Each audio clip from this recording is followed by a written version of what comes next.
你给婉嫔送去这盘栗子糕，里头搁了什么好东西啊？臣妾是送过这个糕点给婉嫔，可自然是好意呀。好意？本宫已经问过张太医，这个里头可是搁了足足的夹竹桃花粉，夹竹桃可是有毒的。臣妾不知。你好胆欺瞒本宫！齐妃在皇后面前低头认错，祈求宽恕。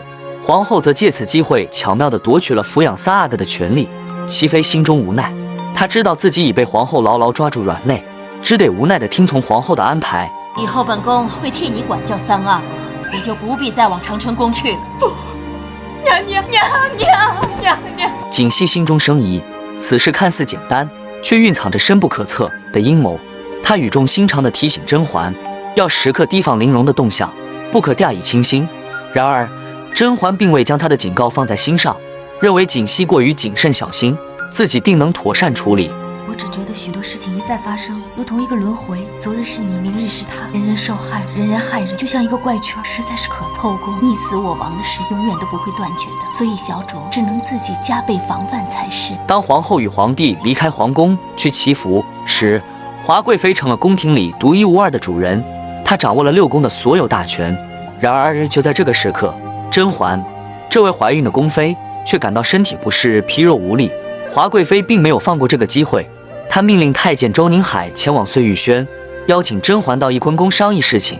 甄嬛深知这次的邀请恐怕凶多吉少，可能会与华贵妃发生冲突，但是她为了大局考虑，不得不强忍身体的不适，前往翊坤宫。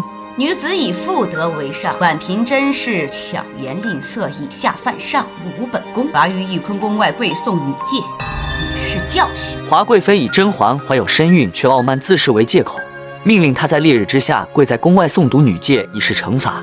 甄嬛的好闺蜜眉庄见状，毫不畏惧地站出来保护她，结果也一同受到了责罚，被要求下跪。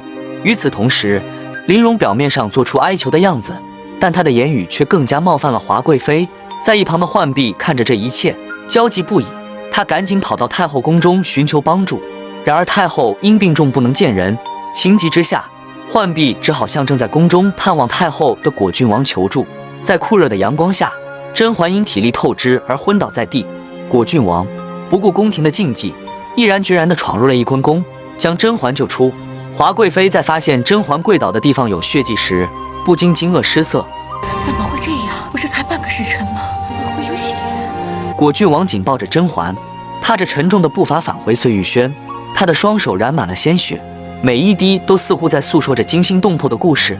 甄嬛面色苍白，痛苦地紧锁着眉头，显然有些小产的迹象。